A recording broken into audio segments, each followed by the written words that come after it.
예, 증시 브리핑 시작하겠습니다. 키워드 정리해보면 예상보다 낮게 나온 물가 이러면서 3월 금리나 기대감이 또 올라가는 그런 모습이 나왔고, 기업들의 실적 시즌이 시작됐습니다만 이제 금융사 실적이 좀 엇갈리고 주가 반응도 엇갈렸습니다. 홍해 문제 좀 시장에서 이슈가 되고 있는데 여기에 대해서는 좀 평가가 좀 엇갈리는 것 같습니다. 그리고 한국 관련된 지표들은 혼조세로 마감됐다. 이런 내용들 중심으로 설명드리겠습니다. 우선 미증시는 거의 변화가 없었습니다. 그러니까 다우는 좀 빠졌는데 S&P 500과 나스닥은 약간 올라가는 그런 모습을 보였거든요. 그러니까 월요일이 휴장이다 보니까 큰 방향보다는 개별 기업들의 어떤 변동성만 좀 반영하는 그런 모습이었는데, 우선 생산자 물가지수는 예상보다 낮게 나왔습니다. 그러니까 전월비 마이너스 0.1%, 3개월 연속 이제 하락하고 있습니다. 근원은 이제 거의 보합 정도 됐습니다만은 또 이것도 전년비로 놓고 보면 전년비는 각각 1.8, 1.0. 뭐 내용들을 좀 정리해 보면 예상보다 낮게 나왔다. 첫 번째. 두 번째는 3개월 연속해서 전월비가 마이너스로 내려가고 있다. 물가가 좀 어쨌든 안정되고 있는 거 아니냐. 그 다음에 그 원인으로는 에너지 가격이 전월비 1.2% 하락한 거 때문이다. 근데 중동 사태가 지금 확대되고 있다면 그러면 에너지 가격을 끌어올릴 수 있기 때문에 이거는 좀 불안 요인이다. 이렇게 보는 거고, 마지막으로는 생산자 물가가 내려갔기 때문에 3월 금리나 기대 다시 부각. 그러니까 이게 뭐 이제 좀 시장 분위기가 그런 것 같아요. 또 툭하면 금리나 가자 뭐 이런 분위기 있잖아요. 막 이런 게 만들어지는 것 같아요. 그래서 보시면 3월 금리가 내려갈 것이다라는 비율이 거의 80% 정도까지 다시 올라갔습니다. 저는 이제 65% 정도까지 내려갔다가 다시 이러면 금리 내려갈 거야, 이런 분위기가 만들어졌고, 이거는 이제 지수가 좀 쉽게 빠지지 않게 만들어주는 그런 요인이 됐죠. 두 번째는 금융사들 실적이 나왔는데, 뭐 실적이 예상치 상회한다 하회한다 이게 다 제각각이에요. 예를 들어서 JP모건은 연간으로 보면 실적 되게 잘 나왔는데 4분기만 놓고 보면은 실적이 전년 대비 감소하는 뭐 하여튼 이런 식의 데이터가 나왔거든요. 그러니까 복잡한 거 다 얘기할 필요 없이 이제 종가만 보면 JP모건은 약보합으로 끝났고요. 그다음에 웰스파고 같은 경우는 3%나 빠졌습니다. 그러니까 대손 충당금 많이 쌓아놨다. 뭐 대출이 손실 날 걸 대비해서 대손 충당 쌓아놨어. 이런 얘기하면서 좀 많이 빠졌고, 정작 실적이 제일 부진했던 건 CT였는데 주가는 올랐어요. 그러니까 CT 실적이 부진하게 나온 요인들을 살펴보니 보니까 뭐 러시아 관련된 손실을 털어버리고, 그 다음에 또 뭐 아르헨티나 페소와 관련해서 이제 그 환율 문제 때문에 이제 손실 난 것도 털어버리고, 그 다음에 구조조정해야 돼서 그 비용도 털어버리고, 그거 빼고 나면 오히려 실적이 좋았네 뭐 이렇게 평가된 것도 있지만, 주가를 끌어올린 거는 구조조정 을 공개했거든요. 그러니까 이제 인력을 축소한다라는 내용이 밝히면서 그 내용이 주가를 올렸습니다. 더 실적보다는 올해 실적에 영향을 줄 만한 변수들을 어떻게 정리하고 있는지, 그러니까 이런 것들에 대해서 웰스파고는 대손 충당, 올해 실적 숫자 나쁘게 나왔는데, 그다음에 시티그룹은 구조조정 할 거야. 뭐 이러면 숫자 잘 나오겠는데, 이게 이제 증시를 엇갈리게 만드는 그런 요인이 됐고요. 그다음에 좀 특이했던 건 보잉의 주가가 엄청나게 빠지고 있잖아요. 이게 다우 발목 잡은 그런 요인으로 되고 있는데, 어쨌든 보잉 주가는 계속 빠지고 있고, 또 델타 항공 같은 어떤 항공사들 주가도 빠지고 있거든요. 그러니까 민간 항공기 만들고 그걸로 사업하는 그런 회사 주가는 부진한 반면에 전투기 만드는 회사 주가는 올라가고, 로키드 마틴 주가는 올라갔잖아요. 그래서 똑같은 비행기 만드는데 전투기냐 항공기냐 또 어떤 걸로 사업을 하느냐에 따라서 주가 등락이 좀 엇갈리는 그런 모습이 나타나고 있죠. 그러니까 지금 증시가 그만큼 좀 변동성, 그리고 부정적인 요소에도 조금 민감하게 반응하는 국면이다라는 걸 전형적으로 보여주는 그런 특성이었던 것 같습니다.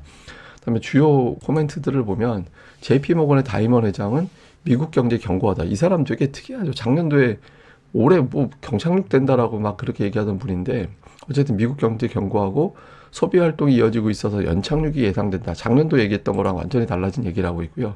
또 RBC에서는 중동 상황 주시해야 되는데, 다만 홍해 문제가 아니라 호르무즈 해협에 어떤 문제가 생기는지가 되게 중요하다. 만약에 원유 수송 경로에 문제가 생긴다면 공급망 문제 이상의 어떤 파괴력, 그러니까 이제 에너지 가격을 끌어올리게 돼서 그 문제가 될 수 있어서 호르무즈 쪽으로 확산이 되는지를 봐야 된다. 뭐 이런 코멘트를 했고요.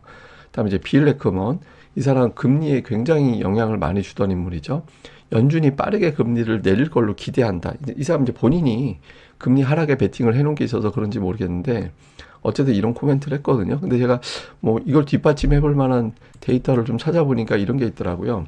이게 어떤 표냐면 이제 전체 대출에서 주식담보대출 연체율이 차지하는 비율, 예, 주택담보대출, 그러니까 전체 연체에서 주식담보대출 연체자들의 어떤 비율을 따져보는 거거든요. 그러니까 되게 낮아요. 그러니까 이게 그러니까 주택담보대출 받은 사람들이 연체하는 비율이 아직까지는 높진 않습니다. 그러니까 예전에 금융위기 때 막 10%, 코로나 때 8% 올라갔던 거에 비하면 3.6%니까 지금 뭐 주택시장에 어떤 큰 문제가 있다. 그것 때문에 경기 위험이 초래된다. 이렇게 볼 정도는 아니거든요. 근데 보시면 살짝 올라오고 있잖아요. 예, 저게 계속 더 올라가게 되면 문제가 될 수 있거든요. 그 금리가 지금 버틸 수 있는 수준까지 올라갔다라고 보여지지만 이게 장기화되면 주택시장에 어떤 붕괴가 생길 수도 있다. 이런 걱정이 될 수도 있죠. 좋게 보면 아직은 걱정 없네. 나쁘게 보면 길게 가면 문제 생기겠는데, 그러니까 연준이 저 단계까지 방치하진 않을 것 같다. 그래서 지금 안정적인 수준에서 유지가 되도록 좀 일찍 금리를 내릴지도 모르겠다. 뭐 이런 식으로도 해석이 될 수 있을 것 같습니다. 그러니까 빌 에크먼이 이 얘기한 건 아니에요. 그러니까 제가 빌 에크먼이 저런 주장을 하는 이유가 뭘까라고 이런저런 데이터 찾아보다 보니까 이런 게 있어서 설명을 드리는 겁니다. 뭐 어쨌든 다음에 이제 미국의 마이크로소프트하고 애플의 주가 이제가 장중에 뒤집어졌다가 거의 똑같이 붙었습니다. 지금은 거의 붙었는데 그러니까 블룸버그 기사에는 이런 게 나왔어요. 그러니까 AI 성장을 장착한 마이크로소프트의 로드맵이 더 뚜렷해 보인다. 이제 결국에는 애플보다 마이크로소프트가 시총 1위가 될 확률이 높다. 이렇게 이제 이야기를 하는 거죠. 그러니까 뭐 AI 시대라고 본다라면 충분히 그럴 가능성은 있어 보이긴 합니다. 그래서 어쨌든 뭐 다음 주에 이게 어떻게 되는지 좀 주목을 해봐야 될 것 같습니다.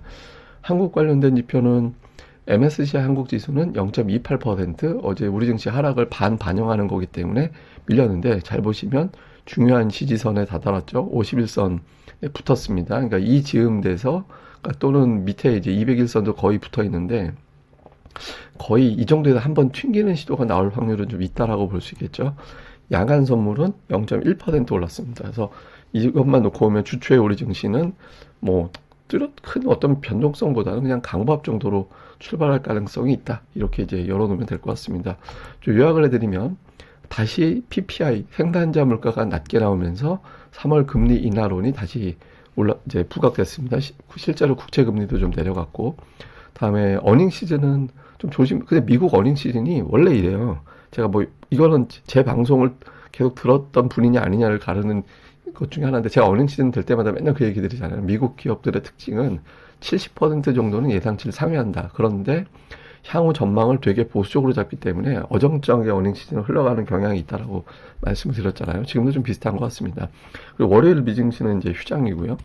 그 다음에 우리 증시는 연속 하락 이후에 반등 시도가 좀 나올 가능성은 주초에 좀 있어 보인다. 이 내용은 제가 데이터로 또 설명 간단하게만 드리겠습니다. 근데 이게 제가 좀 특이한 기사를 하나 봐서 그 변동성 지수에 베팅하는 투자자들이 많다라는 거예요. 그러니까 빅스 지표, 우리가 이제 변동성 지수, 공포 지수라고도 하는데, 이거는 간단하게만 설명드리면 한 달에 S&P 500 지수의 변동성이 몇 퍼센트 정도 될까, 이걸 따지는 겁니다. 그래서 이게 숫자가 높아지면 변동성이 크다, 증시는 안 좋을 거야. 이게 낮으면 변동성이 축소됐다, 증시는 안정됐다, 좋은 거야. 이렇게 되는데, 이게 또 너무 아래에 머물러 있으면 좀 너무 좋은 쪽만 반영이 주로 된 거기 때문에 작은 악재에도 쉽게 증시가 흔들릴 수 있다, 이런 측면이 있거든요. 근데 지금 어떤 기사냐면 이게 로이터에서 그 포트폴리오 해지 위한 베팅이 증가했는데 17 이상의 17 이상까지 올라갈 거에 매수가 증가했다라는 거예요. 그러니까 25만 개 정도의 콜, 1680만 달러 정도의 베팅이 있는데, 이렇게 베팅했다라는 거는 이것만 놓고 보면 이게 증시가 빠지나 보다. 이게 이것도 여기하고 연결이 되어 있는 알고리즘 매매가 되게 많거든요. 이게 올라가면 매도 알고리즘이 확 작용을 하고, 이게 빠지면 매수 알고리즘이 또 확 작용을 합니다.